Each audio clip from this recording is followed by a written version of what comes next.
Croeso chi yma i'r Gell unwaith eto ar ddechrau wsnos newydd. Mi fydd penwythnos yn un go gythryblus yn wleidyddol yn do, yn ôl rhai bydd llawer gormod o comings a dim digon o goings.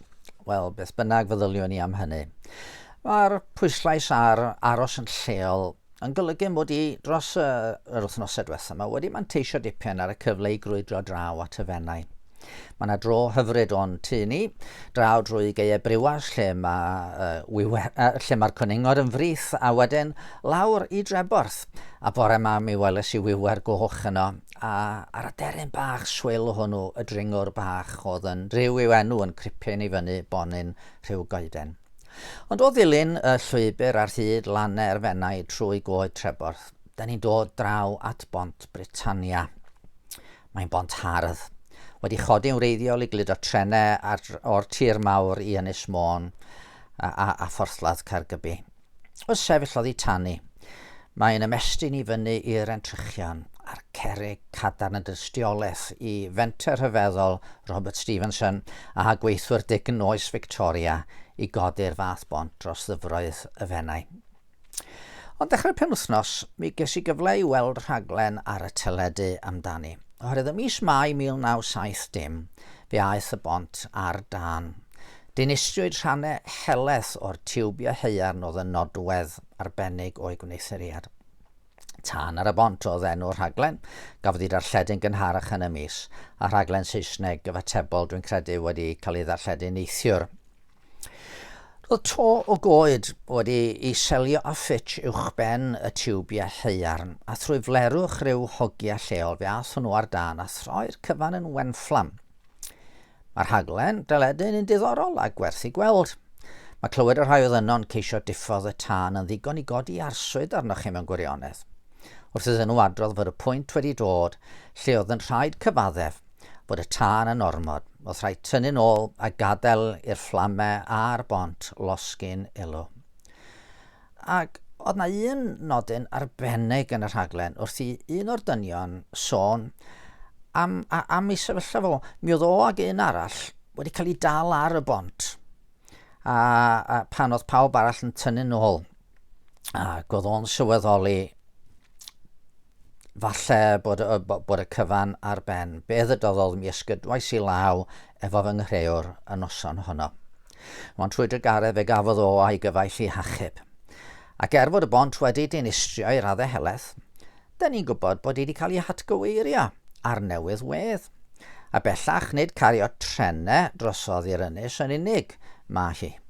Mae yna lôn newydd uwchben y rheilffordd a cheir a lori yn rhithro ymhell uwchben toner y fennau ar ei siwrne. Rhywsut o'r drychineb daeth rhyw ddaioni, ffordd newydd, a thraffig yn gallu mynd yn rhwydd yn ôl a blaen. Ond da ni weithiau'n sôn am Iesu fel pont rhyngom ni a Duw. Os ydy dyfroedd y fennau a'r cerynt peryglus yn rhannu rhwng Ynys Môn a'r tir mawr, mae'n beia ni yn sicr wedi agor gagendor enfawr rhyngom ni a'r un sydd yn lanach i lygaid nag y gall edrych ar ddrwg. Ac mwyn pontio'r gagendor ac agor y ffordd i ni at yn tad yn y nefoedd, fe gafodd Iesu hefyd fynd trwy y ddinistyr ofnadwy, dinistyr y groes. Y wahanol i'r dynion tân gafodd ei hachub oddi ar y bont, nath hwn ddim cael ei arbed. Mae geiriau Eseia neu bortreadu mewn ffordd mor rhyfeddol o glir a dwys. Ein dolir ni a gymerodd a'n gwyledd ni a ddygodd. A nenau neu gyfri wedi glwyfo a'i daro gan Dduw a'i ddarostwng.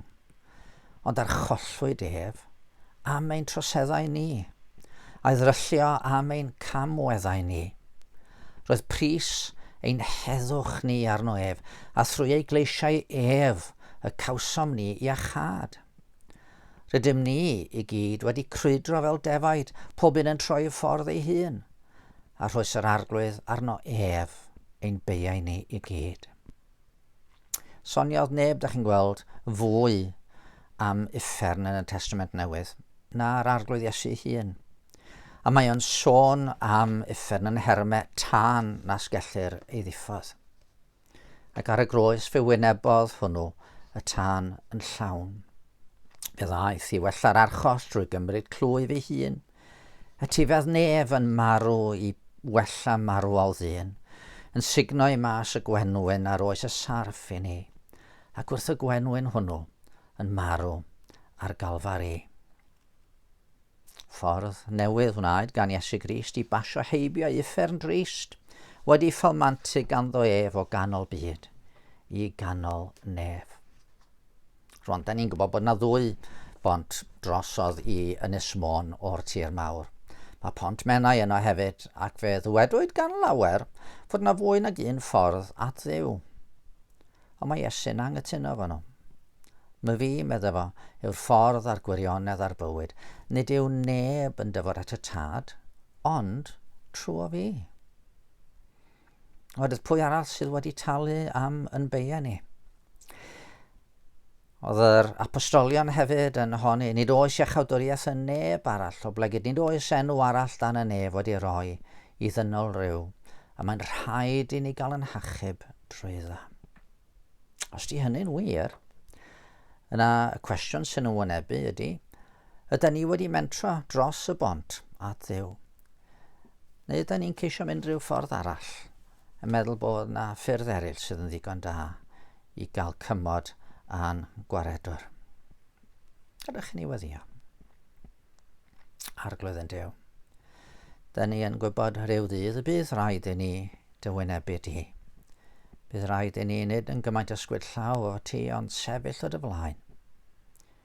Ar diwrnod hwnnw o ddewn tad, da ni'n diolch i ti fod yna ffordd y gallwn ni sefyll yn hyderus. Nid am unrhyw beth da ni wedi wneud, ond am yr hyn mae Iesu wedi wneud trosto ni. Diolch yn bod ni'n cael cymryd yn beia ni gyd a'i cyflwyno nhw i Iesu, a Iesu wedi wynebu tân uffern yno ar y groes trosom ni. Diolch am oredwr cryf i'r gwan. Diolch am geidwad i'r colledig. Amen. Wel, dan eich bendith.